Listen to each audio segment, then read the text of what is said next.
Hello everyone, and thanks for joining another episode of the Trellix Spotlight series. We're going to wait another minute to give everyone a chance to get connected, and then we'll get started.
Welcome to the Trellix Spotlight series. My name is Nick, and I will be your host.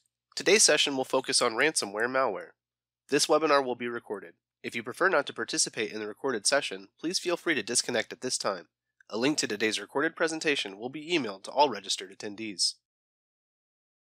This webinar is a brief overview covering common use cases and scenarios regarding this topic.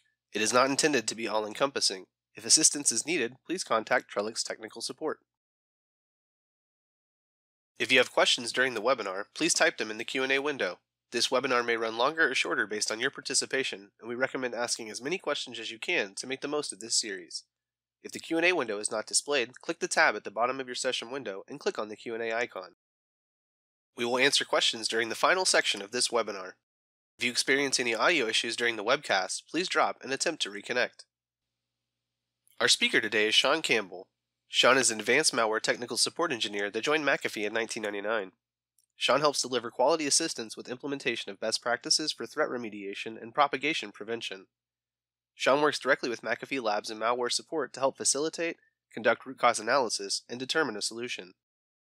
Sean also offers malware guidance and coaching to support teams around the world. Ladies and gentlemen, Sean. Thanks, Nick. I want to welcome everyone to another Trellix Spotlight series where we'll be looking at ransomware today. First on the agenda, we'll look at a high-level overview of ransomware along with commonly used tools used in ransomware attacks. We'll then take a look at a few ransomware families and their attack flow. Once we look at the attack flow, we'll look at commonly used MITRE attack techniques using these ransomware attacks. From here, we'll look at some of the more common MITRE techniques and how these map to an overall ENS strategic approach, which will then take us into specific countermeasures under prevention and recommendation. We'll then conclude with additional recommendations and a QA session. So without further ado, let's go ahead and look at what is ransomware. What is ransomware? Ransomware is malware that employs encryption to hold a victim's information at ransom. A user or organization's critical data is encrypted so they cannot access files, databases, or applications. Ransomware uses asymmetric encryption. This is cryptography that uses a pair of keys to encrypt and decrypt a file. The public-private pair of keys is uniquely generated by the attacker for the victim with a private key to decrypt the file stored on the attacker's server. A ransom is then demanded to provide access. Ransomware, along with other malware, is often distributed through phishing emails or campaigns, or even sometimes through a targeted attack. Ransomware is a growing threat, generating billions of dollars in payments to cybercriminals and inflicting significant damage and expenses for businesses and government organizations worldwide. Now let's take a look at some commonly used tools in ransomware attacks. First up, we have Adfine. Adfine is a free command line query tool that can be used for gathering information from Active Directory. Advanced Ips Scanner is a fast and free software for network scanning. It will allow you to quickly detect all network computers and obtain access to them. AnyDesk is a remote desktop application that provides platform-independent remote access to personal computers and other devices running the host application. It offers remote control, file transfer, and even VPN functionality. Megasync, which is a cloud-based synchronization tool for your Windows computer. The program has a straightforward interface and allows you to customize and optimize your storage and sync files to any device. PC Hunter, which is an application designed for advanced users who want to have easy access to system processes, kernel modes, hooks, registry, and startup info. rclone, which is a command line program to manage files on cloud storage. And last but not least, TeamViewer, which is a remote access and remote control computer software allowing maintenance of computers and other devices. Next up, let's go ahead and take a look at some ransomware attack flows. First up, let's go ahead and take a look at DarkSide ransomware. So in the case of DarkSide ransomware, it used valid credentials over RDP for initial access. Here it utilizes remote services over RDP MITRE technique. DarkSide used valid credentials over RDP for lateral movements. DarkSide used RDP to download software tools for command and control. Here it uses MITRE technique Ingress tool transfer. And once again, DarkSide uses RDP to execute CMD for execution. In this case, it's using Command and Scripting Interpreter Windows Command Shell. DarkSide uses CMD to execute CVE 2021-27091 exploit for privileged escalation. In this case, it's utilizing MITRE technique exploitation for client execution, as well as modifying registry. DarkSide used nltest.exe via interactive PowerShell for discovery. Here it utilizes PowerShell Command and Scripting Interpreter. DarkSide uses Cobalt Strike HTTP beacon for command and control. In this case, it's using application layer protocol web protocols. DarkSide uses Windows services for persistence. DarkSide uses Windows services to launch Cobalt Strike beacon PE file for command and control. In this case, it's utilizing MITRE technique application layer protocol. DarkSide used process injection into run DLL32 and DLL host to launch post-exploitation tasks for defense evasion. In this case, it's utilizing signed binary proxy execution, run DLL32, and process injection, process hollowing. DarkSide used Cobalt Strike to execute Bloodhound in memory for discovery. In this case, we're utilizing application layer protocol. DarkSide uses Windows services to launch Cobalt Strike PowerShell command via CMD for command and control. Once again, it's utilizing Command and Scripting Interpreter PowerShell, as well as De-Obfuscate decode files or information. DarkSide then used Cobalt Strike name pipes impersonation for privileged escalation, utilizing access token manipulation MITRE technique. DarkSide then used RDP to execute a renamed copy of rclone.exe for exfiltration. In this case, it's utilizing Masquerading MITRE technique. And last but not least, DarkSide uses run DLL32 to launch encryption for impact. Here it utilizes MITRE techniques to sign binary proxy execution, run DLL32, as well as data encrypted for impact. Now that we looked at DarkSide, let's go ahead and take a look at Conti ransomware. So first up for Conti, what we see here is Conti uses WMIC via Cobalt Strike for execution. In this case, the MITRE technique utilized is Windows Management Instrumentation. Conti uses VSS admin via WMI and Cobalt Strike to create a volume shadow copy for collection. Here, once again, it's using WMI, MITRE technique, and command and scripting interpreter, Windows command shell. Conti uses DOS command or copy command via WMI and Cobalt Strike to move system files, including NTDS DIT file for collection. Here, Conti is utilizing OS credential dumping by extracting password hashes from NTDS DIT file, as well as Windows management instrumentation to perform copy commands. Conti uses 7-zip via WMI and Cobalt Strike to archive collected files for collection. Here it utilizes MITRE technique, archive collected data, archive via utility. Conti uses NTDS Util for credential access, as well as using netscan.exe via Cobalt Strike to scan internal network for discovery. In this case, it uses MITRE technique, network server scanning. Conti uses rclone to upload data to cloud storage for exfiltration, utilizing MITRE technique, exfiltration over web services. Conti uses Rubius via Cobalt Strike for credential access. Conti uses PowerShell inline script via Cobalt Strike to download and install any desk remote access tool for persistence. Here it's utilizing command and scripting interpreter, PowerShell, and Windows command shell, along with application loader protocol, web protocols. Conti uses PowerShell commandlets to allow incoming RDP connections on an uncommon port for defense evasion. Here it utilizes Impaired Defenses, disable or modifying system firewall, as well as modifying registry.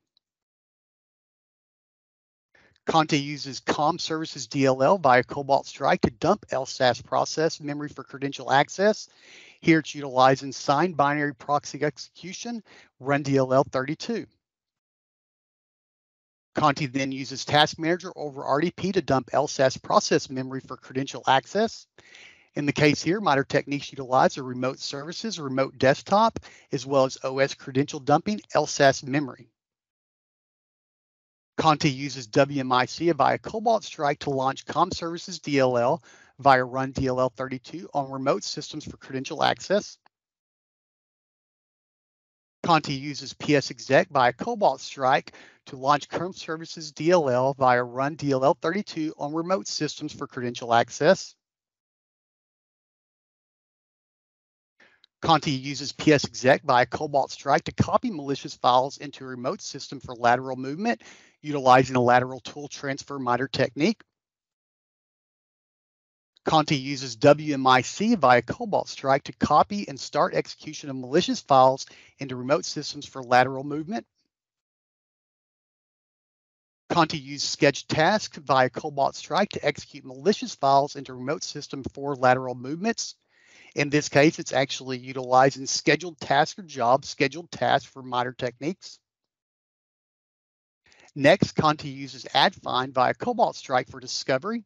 In this case, utilizing system network configuration discovery.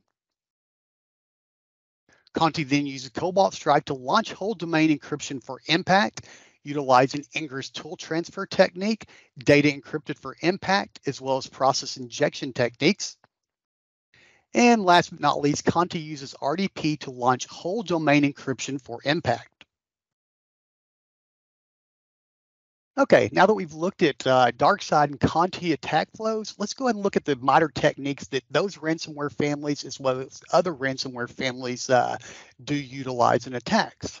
So in the case of this particular graph here, what I did is I outlined 3 different color codings. The green is kind of pretty prevalent across amongst a lot of different ransomware families, with yellow being very prevalent and red being the most prevalent MITRE techniques I see.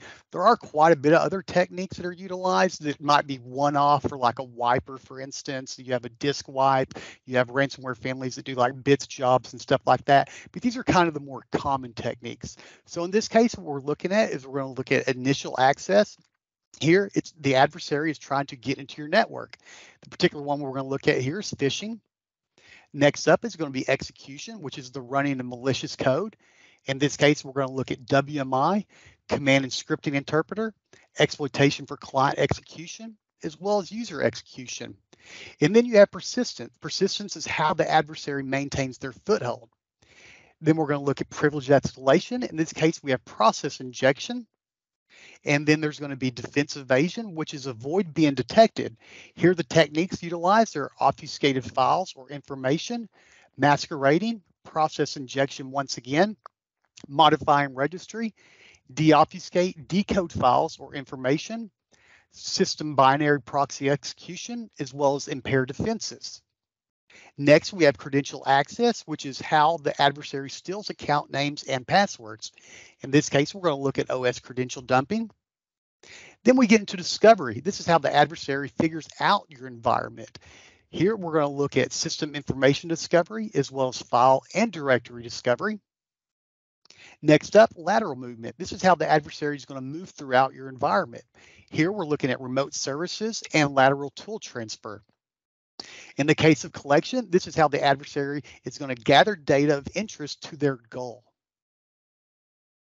Then next, you got command and control, which is communicate with compromised systems to control them.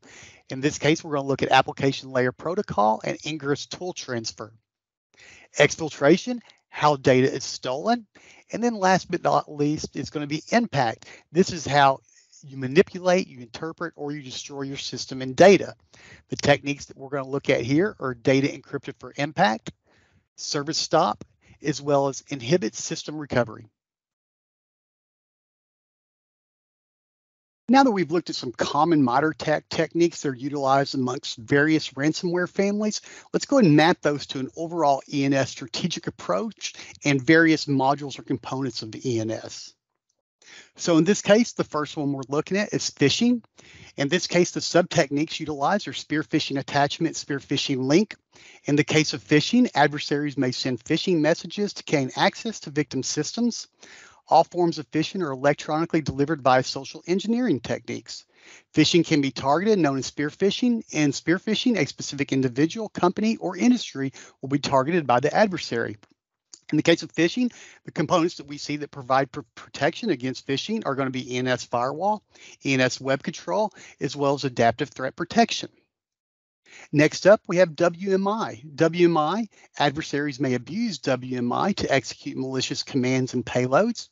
In the case of protection here, what we see ENS Exploit Prevention, as well as ENS Firewall and Adaptive Threat Protection. Command and scripting interpreter up next. In the case of the sub-techniques utilized here, we have PowerShell, we have Windows Command Shell, we have Unix Shell, Visual Basic, Python, and JavaScript. In this case, adversaries may abuse command and script interpreters to execute commands, scripts, or binaries. When it comes to defense mechanisms with the ENS, here we have access protection, we have exploit prevention, we have dynamic application containment, as well as adaptive threat protection. Exploitation for client execution. Here, adversaries may exploit software vulnerabilities in client applications to execute code. As for defense mechanisms with ENS, we have exploit prevention as well as ATP. Next up, user execution. With some of the sub-techniques are going to be malicious file and malicious links here. In this case, adversaries may rely upon specific actions by a user in order to gain execution. Users may be subjected to social engineering to get them to execute malicious code, for example, opening a malicious document, file, or a link. In the case of user execution, pretty much across the board, here we see access protection, we see exploit prevention, we see DAC, we see firewall, web control, and ATP that all provide various security countermeasures to protect against user execution. Next up, obfuscated files or information. Sub-techniques that we see here are going to be software packing, compile after delivery, as well as indicator removal from tools. In the case of obfuscated files or information, adversaries may attempt to make an executable or a file difficult to discover or analyze by encrypting, encoding, or otherwise obfuscating its contents on the system or in transit. This is common behavior that can be used across different platforms and the network to evade defenses. In this case, what we're going to see is ATP that provides countermeasures against this modern technique. Next up, masquerading. Sub-techniques utilized here are going to be invalid code signing, masquerade task or service, match legitimate name or location. Here, adversaries may attempt to manipulate features of their artifacts to make them appear legitimate or benign to users and/or security tools. Masquerading occurs when the name or location of an object, legitimate or malicious, is manipulated or abused for the sake of evading defense and observation. In regards to masquerading, the components that we see here that provide defense are exploit prevention, dynamic application containment, as well as adaptive threat protection. Next up, process injection. Some of the sub-techniques here are going to be dynamic link library injection, asynchronous procedure call, as well as process hollowing. In this case, adversaries may inject code into processes in order to evade process-based defenses, as well as possibly elevate privileges. For process injection, what we see here for defense mechanisms are access protection, exploit prevention, dynamic application containment, as well as adaptive threat protection. Last but not least, on this first page is going to be modify registry. Here, adversaries may interact with the Windows registry to hide configuration information within registry keys, remove information as part of cleaning up, or as part of other techniques to aid in persistence and execution. When it comes to ENS modules here that protect against modifying registry, we have dynamic application containment, as well as adaptive threat protection. So let's go ahead and move on to the next page here. So the next page, what we have here is we have first up, we have De-Obfuscate, decode files or information. Here, adversaries may obfuscate files or information to hide artifacts of an intrusion from analysis. In the case of countermeasures here, we have adaptive threat protection. Next, signed binary proxy execution. The different sub-techniques that we see here are going to be CMSTP, MSHTA, MSExec, regserve32, run DLL32, MMC. Here, adversaries may bypass process and or signature-based defense by proxy and execution of malicious content with signed binaries. As for defense mechanisms with ENS, here we have exploit prevention and we have adaptive threat protection. Next, we see impaired defenses. Some of the different sub-techniques that we're looking at here are disable or modify tools, disable Windows event logging, disable or modify system firewall. In this case, adversaries may maliciously modify components of a victim's environment in order to hinder or disable defensive mechanisms. This not only involves impairing preventative defenses such as firewalls and antivirus, but also detection capabilities that defenders can use to audit activity and identify malicious behavior. In the case of impaired defenses, what we see for countermeasures within ENS are going to be access protection, exploit prevention, dynamic application containment, as well as ATP. Next, OS credential dumping. The sub-techniques utilized here are LSAS memory, security account manager, NTDS, and cache domain credentials. In the case of OS credential dumping, adversaries may attempt to dump credentials to obtain account login and credential material, normally in the form of a hash or clear text password from the operating system and software. Credentials can then be used to perform lateral movements and access restricted information. When it comes to OS credential dumping, some of the different components that might protect against this modern technique are going to be access protection, exploit prevention, dynamic application containment, as well as ATP. Next up, we see system information discovery. Here, adversaries may attempt to get detailed information about the operating system and hardware, including version, patches, hotfix, service packs, and architecture. As for defense mechanisms within ENS, we're looking at adaptive threat protection. Next, file and directory discovery. Here, adversaries may enumerate files and directories or may search in specific locations of a host or network share for certain information within a file system. In regards to ENS protection, what we see here is we see dynamic application containment as well as adaptive threat protection. Next up, remote services. Some of the sub-techniques that are utilized are going to be RDP, SMB Windows admin shares, as well as Windows remote management. Here, adversaries may use valid accounts to log into a service specifically designed to accept remote connections such as Telnet, SSH, or VNC. Adversary may then perform actions as that logged on user. When it comes to countermeasures within ENS, here we're looking at ENS firewall as well as adaptive threat protection. And last but not least, on this particular page is lateral tool transfer. This case, adversaries may transfer tools or other files between systems in a compromised environment. Once brought into the victim environment, files may then be copied from one system to another to stage adversary tools or other files over the course of an operation. In the case of ENS modules or components that provide protection against this technique, we have access protection, we have dynamic application containment, as well as ATP. And now let's go ahead and look at the last page of the MITRE techniques that we've looked at throughout the webinar so far. So up first, we have application layer protocol. In this case, some of the sub-techniques are going to be web protocols, FTP, as well as DNS. Here, adversaries may communicate using application layer protocols to avoid detection, network filtering by blending in with existing traffic, commands to the remote system, and often the results of those commands will be embedded within those protocols traffic between the client and the server. Here we have ENS firewall, ENS web control, as well as ATP that provide protection against application layer protocol. Next, Ingress tool transfer. Here, adversaries may transfer tools to or other files from an external system into a compromised environment. In regards to countermeasures here, we're looking at specifically at ATP. Next up, data encrypted for impact. Here, adversaries may encrypt data on target systems or a large number of systems in a network to interrupt availability to systems and network resources. In regards to ENS coverage, we have dynamic application containment and adaptive threat protection. Next up, service stop. Here, adversaries may stop or disable services on a system to render those services unavailable to legitimate users. Stopping critical services or processes can inhibit or stop response to an incident or aid in the adversary's overall objectives to cause damage to the environment. Here, we're looking at dynamic application containment in regards to countermeasures. And last but not least, we have Inhibit system recovery.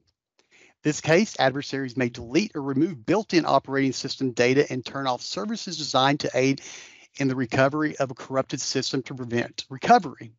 This may deny access to available backups and recovery options. In this case, we're looking at ENS access protection as a countermeasure to defend against this MITRE technique. Okay, now that we've looked at a couple of different ransomware families attack flows, we've looked at various MITRE techniques that are common amongst various ransomware families, and we've mapped those out to ENS strategic approach. Let's go ahead and take a dive into specific countermeasures that we can look at within ENS. So targeting ransomware can be challenging due to the drastically evolving landscape of ransomware. The best measures one can put into place are proactive countermeasures that target entry vector threats. Is successful in preventing entry vectors, first stage threats. This will in turn prevent second stage malware such as ransomware. Combating ransomware ranges from behavioral detection such as dynamic application containment, static and dynamic analysis via RealProtect scanner, exploit prevention including expert rules, and JTI ATP. However, as previously noted, it's always best to target entry vector threats to better bolster your security posture. Entry vector countermeasures can be found within KB 91836, which Nick will provide with other notable links. So moving right along, let's look at adaptive threat protection first. In this case, client-based RealProtect uses machine learning on the client system to determine whether the file matches known malware. The client-based scanning sensitivity levels assigns tolerance to suspicious activity to assess whether the file matches known malware. This cloud-based protection collects and sends file attributes and behavioral information to the machine learning system in the cloud for malware analysis. In regards to attack behavioral blocking, this is a set of rules which defines what a process should or shouldn't be allowed to do. For example, Adobe Reader should not be launching processes not signed by Adobe. Microsoft Word is trusted and PowerShell is inherently benign, but Word shouldn't be launching PowerShell and running scripts. Dynamic application containment is a set of conditional rules that blocks or logs unsafe actions of the application. As applications trigger containment block rules, dynamic application containment uses this information to contribute to the overall reputation of contained applications.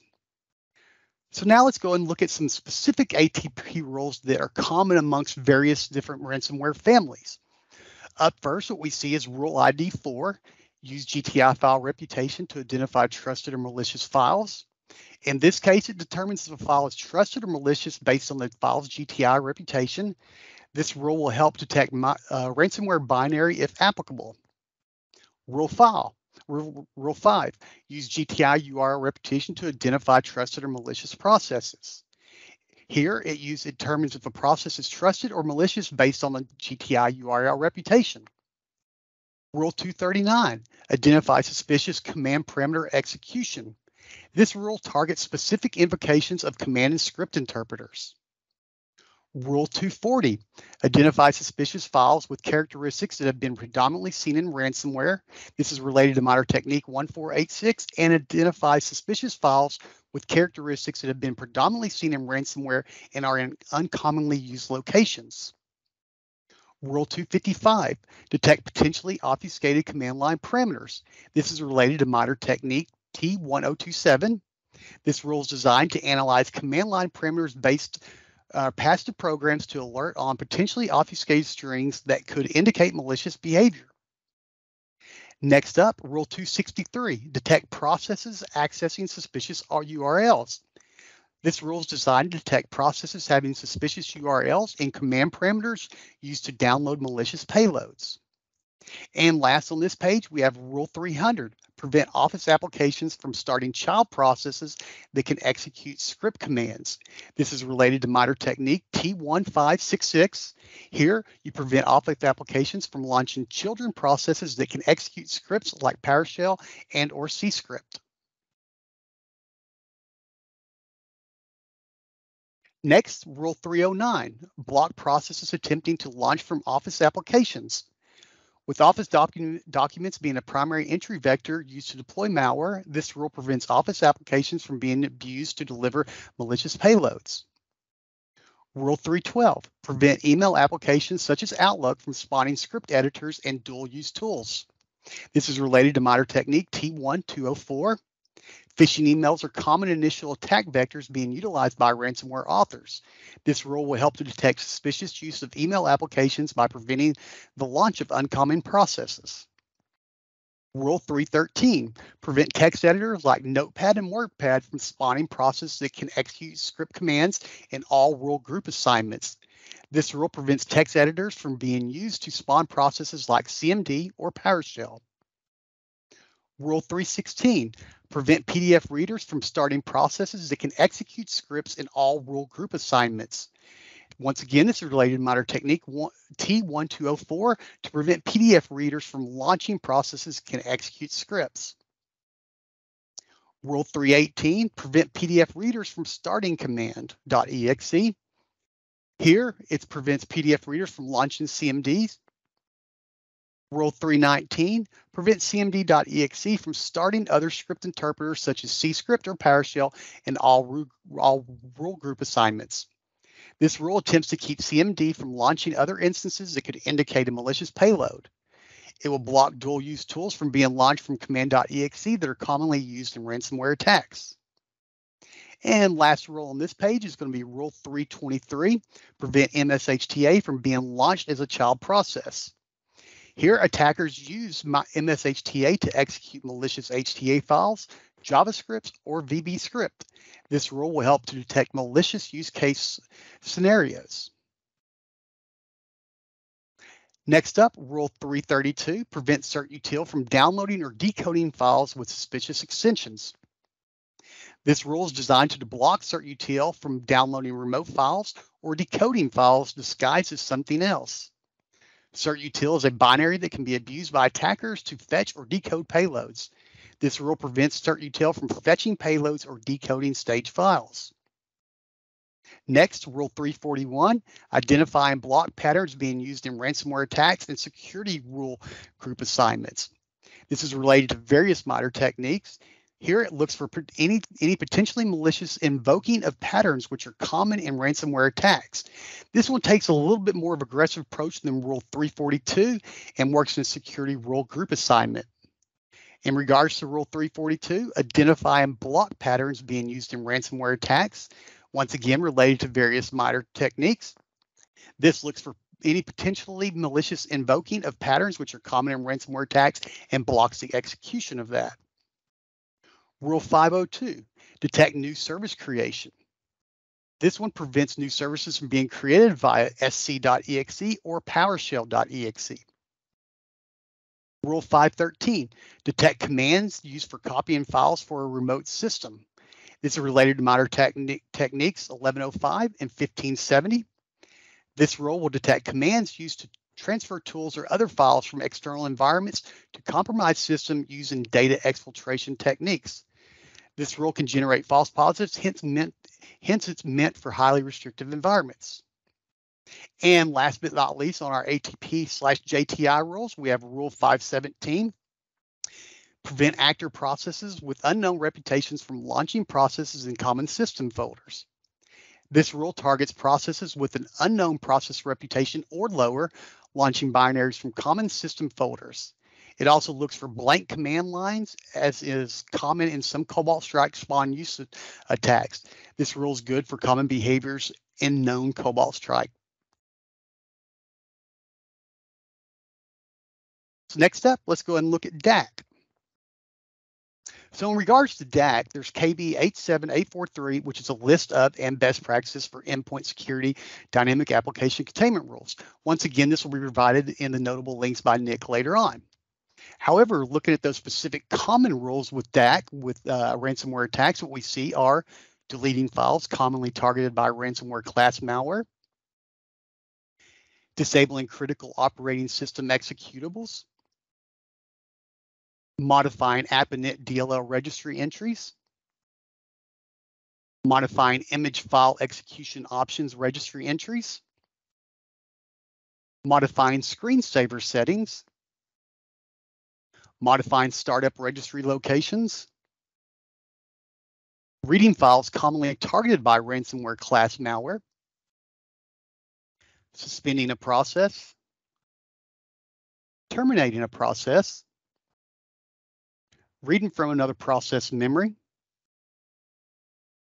writing to files commonly targeted by ransomware class malware. So up next, let's go ahead and actually now look at AMSI, which is part of an on-access scanner. So here you can also configure the on-access scanner to integrate with AMSI, a generic interface standard provided by Microsoft and supported on Windows 10, Windows Server 2016, and newer operating systems. AMSI allows applications and services to integrate with threat prevention, providing better protection against malware. Integrating with AMSI provides enhanced scanning for threats in non-browser-based scripts such as PowerShell, WScript, and CScript. By default, AMSI integration is in observe mode. AMSI scanning events reports malicious scripts to the server, but no action is taken. Disable observe mode to actively block these threats.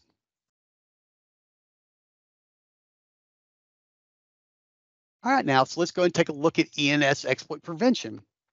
The first one that we're going to see is Signature 344, new startup creation.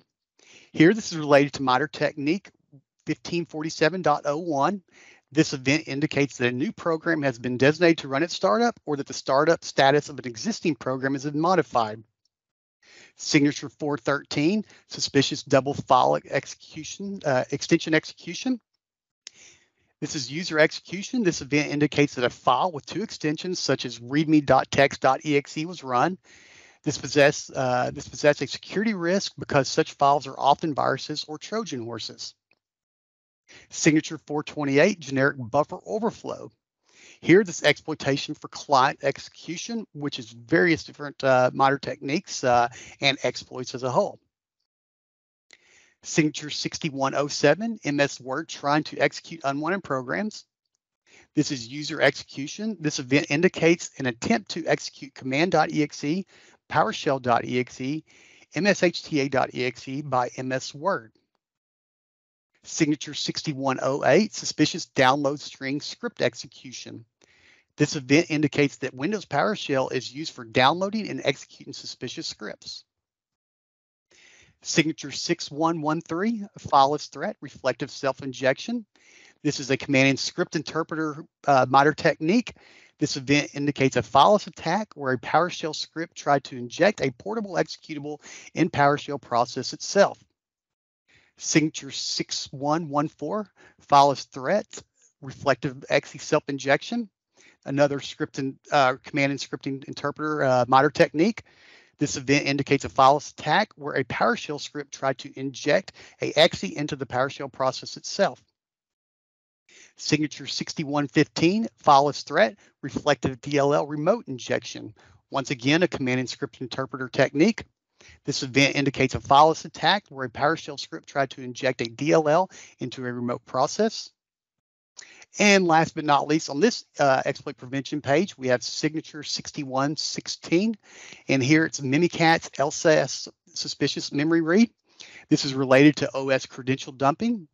This event indicates that a PowerShell script has invoked Mimikatz and tried to read LSAS memory to steal password. Some of the ransomware worms use similar techniques for infection and/or attacks. So next up for exploit prevention, we see signature 6117, Mimikatz LSAS suspicious memory DMP read. Here it's once again related to OS credential dumping. This event indicates that a PowerShell script has invoked Mimikatz and tried to read LSAS memory dump to steal passwords. Some of the ransomware worms use similar techniques for infection and attack. Signature 6120, fileless threat, process hollowing. This is related to process injection MITRE technique. This event indicates a fileless attack where a PowerShell script tried to start a process in suspended mode and then execute it after replacing its memory with malicious code. Signature 6121, fileless threat, shellcode self-injection, related to MITRE technique process injection. This event indicates a fileless attack where PowerShell script attempt to inject and execute malicious shellcode into the PowerShell process itself. This is a malicious activity and signifies infection. Signature 6127, suspicious LSAS access from PowerShell. Once again, OS credential dumping. This event indicates an attempt to access lsas.exe through PowerShell. Malicious programs often attempt to access and read lsas.exe process memory to gain credential information. This is suspicious activity and signifies infection. Signature 6131, weaponized OLE object infection via WMI.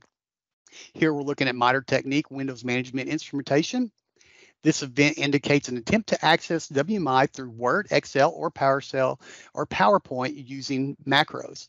Using WMI, the attacker can execute some other executable like PowerShell or WScript from WMI PRVSE, which is malicious activity and signifies infection.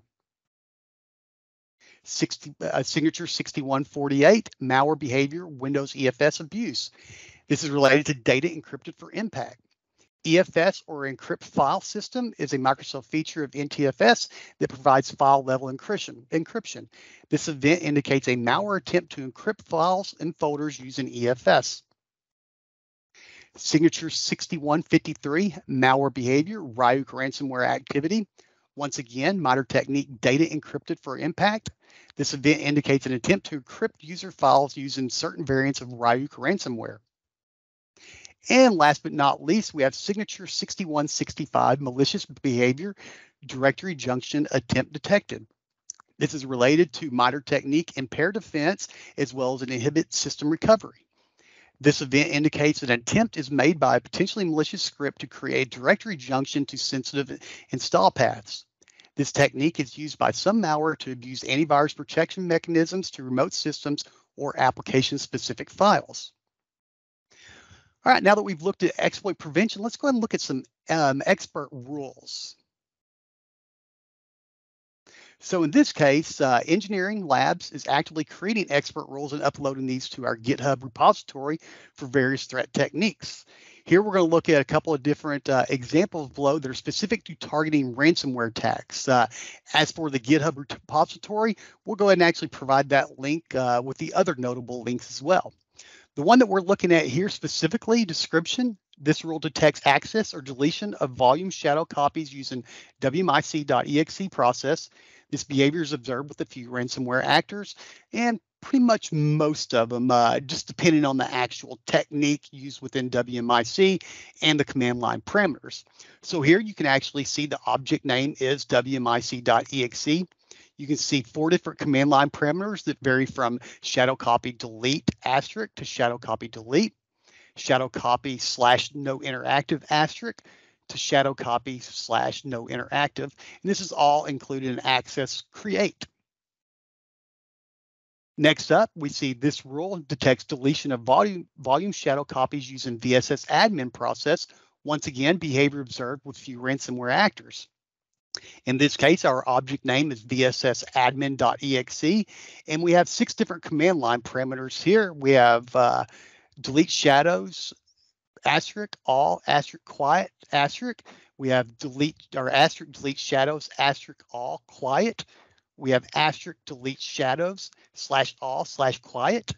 We have asterisk, delete shadows, asterisk, /quiet, /all. We have asterisk, delete shadows, asterisk, /quiet, asterisk, /all, asterisk. And then the last one is asterisk, delete shadows, /quiet, /all. And then once again, the include access is going to be create on this particular rule. And next what we're looking at some different expert rules for blocking some of those commonly used tools that we saw earlier. This specific one, we're going to look at rclone. So scenario 1, we have blocked the execution of rclone by calling the config file. So here we actually have an object name with C:/user /asterisk, which will entail all different users, and then /.config/rclone. Once again, include access is create.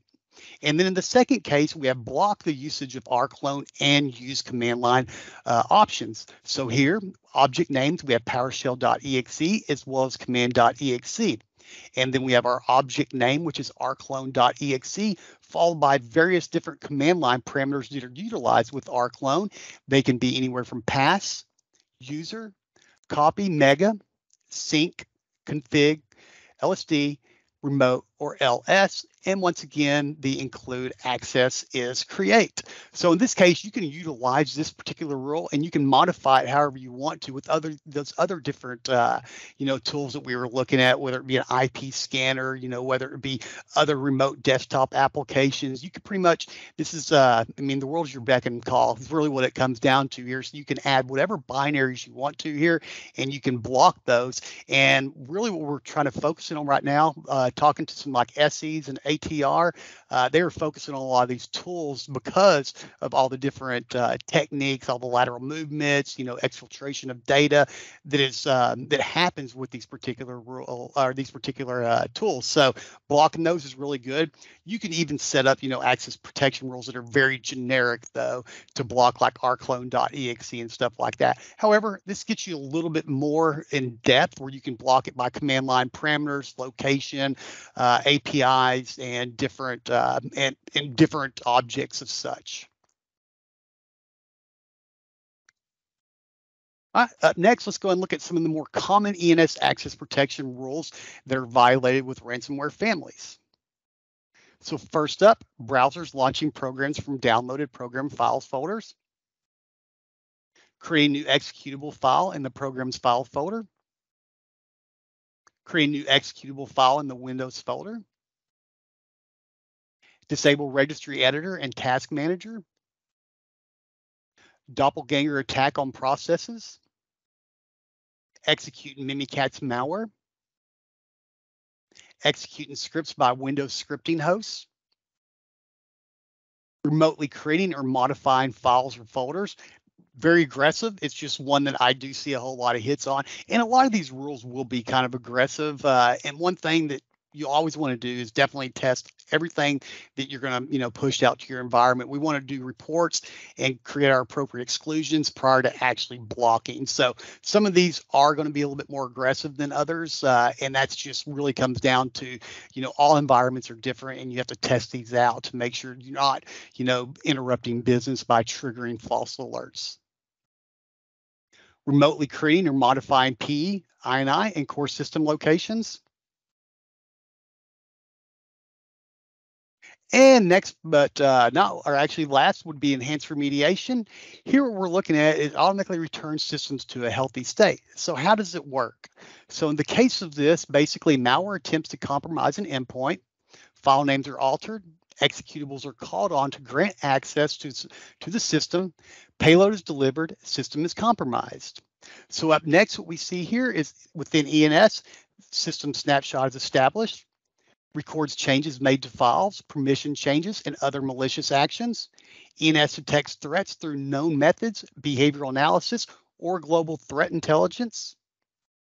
And then last but not least, ENS, enhanced remediation, is triggered by administrative policies. The system changes are reversed and the system returns to a healthy state.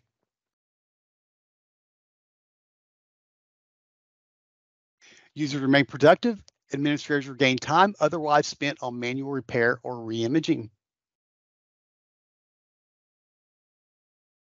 And last but not least, let's go ahead and look at some additional recommendations to defend against ransomware. So first up, implement a security awareness program. Provide regular security awareness training for every member of your organization so that they can avoid phishing and other social engineering attacks. Conduct regular drills and test to be sure that training is being observed. Back up your data.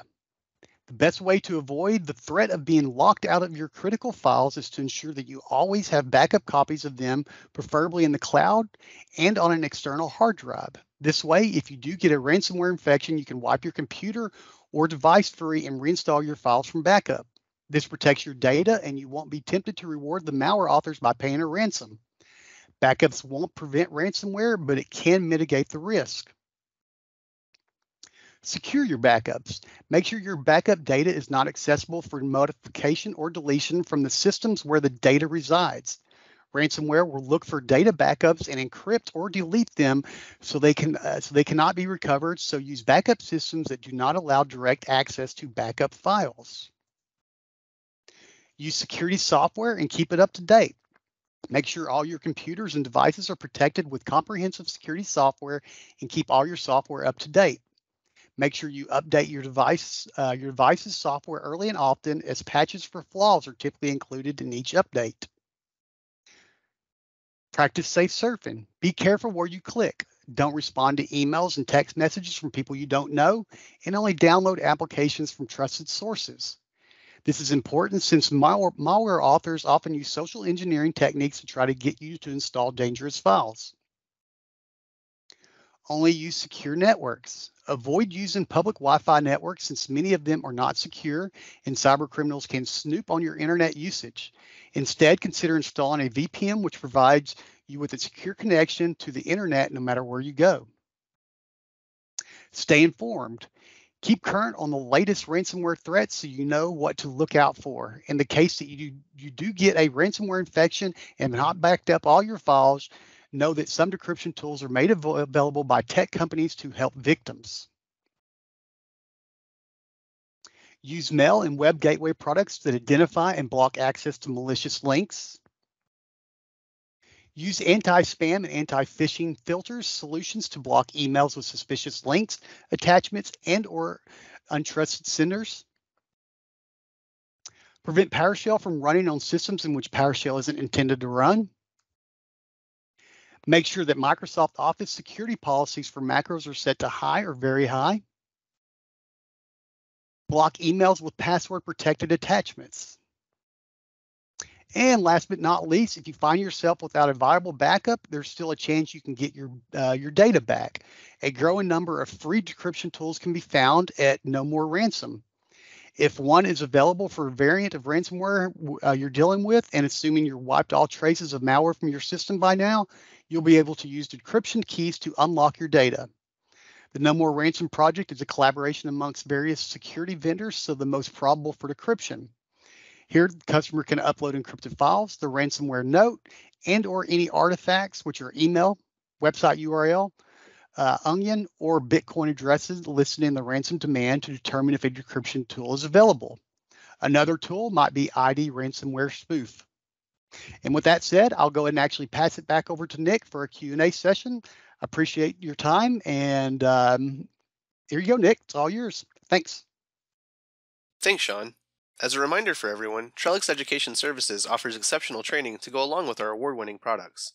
If you would like to learn more, please visit the website listed on the screen to see all of our offerings.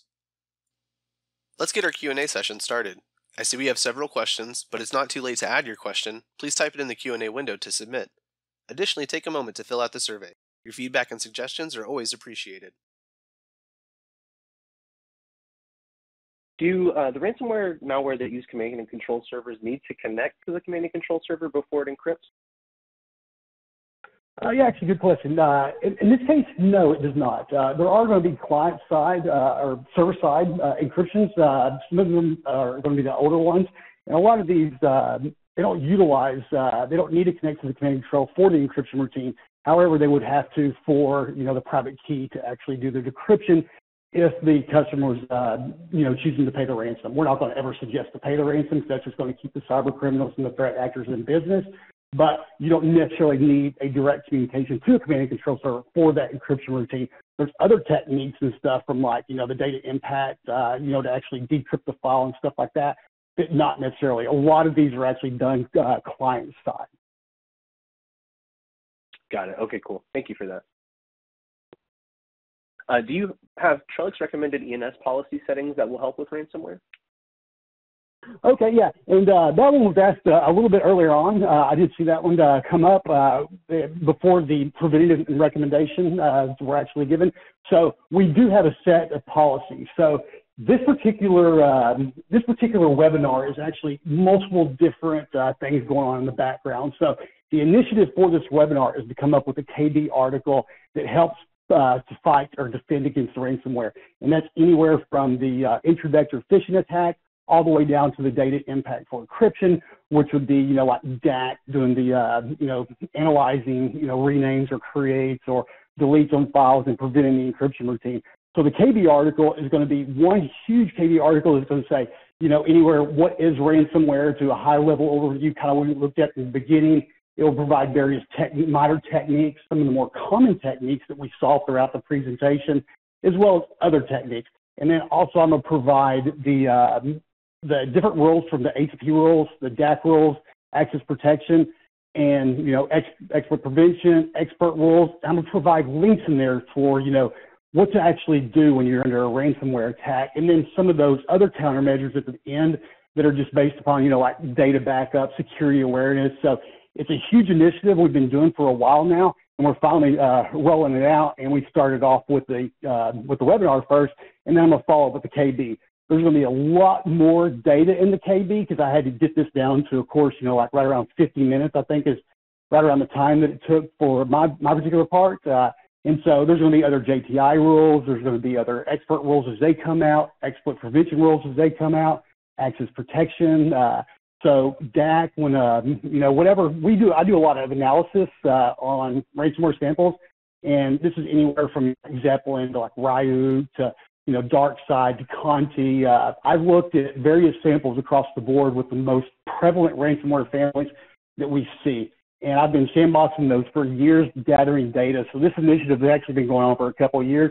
And finally, what we're going to do is we're going to remove the combating ransomware document that's out there right now that's kind of outdated. And actually, not even really kind of, it's very much outdated. And I want it down because it's almost a waste of time to start using those countermeasures based upon, targeting, an encrypted extension, which a lot of times you can do. If you get in a ransomware attack and your, the encrypted file extension is .ransom, for instance, you can prevent, create, delete, rename on that, and it can prevent the encryption routine. However, it may not at the same time. It really depends on each sample. Each malware sample is going to be a little bit different from one another. And if you, prevent like a delete of, a doc or whatever, then you may actually just delete it anyways, and you may never be able to restore it. So the KB article is going to be one large KB article from, the basic information that you need to know all the way down to different policies with ENS. And I'm going to add other products in. I didn't have enough time to do it on this one, but I want to add, other ENS or other Trellix products, not just ENS. So kind of where we looked at that MITRE technique mapping, and it mapped it out to all the different ENS modules. I want to do that with all the other ENS or Trellix platform as well, and provide that and slowly build off that. So there's the countermeasure KB that we talked about, and we've been updating that for a while. It hasn't been updated in several months due to some environmental issues with the divestiture and whatnot. But that's what I plan on doing. It's similar to the entry vector one. I want to do a ransomware one because really ransomware is the most challenging malware to stop out there, and because you never know. I mean, under a targeted attack. Once a threat actor or cyber criminals in your environment, they can do pretty much anything they want to, from the lateral movements to persistence to setting up other malware, collection, discovery. There's all different types of stuff. So what I want to do with this KB is just provide an overall approach, because there's not a lot of good information out there that provides that. Most stuff with ransomware is specific to a family, specific to a particular, binary or a script or, Cobalt Strikes attack. But I want to make an all-inclusive article on what you could actually do, and anywhere from like high level to understanding what ransomware is, to what approach to take when you get it, or to even trying to use the decryption tools that are publicly available out there. So these policies that were in this KB article or in the webinar are going to be in the KB article, and I hope to get that pushed out in the next week or two. And it's going to be one large combating ransomware doc that's going to just provide so much information. Outside of this webinar alone, I had to cut a lot of content out just because of the time. I probably could have even turned this into 2 webinar sessions, but you never know, when the next one would go on if people are able to attend. Therefore, I'm going to turn it into a KB, and that will be coming out sometime in the next week or 2. That's excellent. Okay, we'll stay tuned for that KB. All right, looks like that's all the time we have for today's session. I want to thank everyone for joining today's webinar, and a big thank you to Sean. As a reminder, a link to today's recorded presentation will be emailed to all participants. This concludes today's webinar. Stay safe, everyone.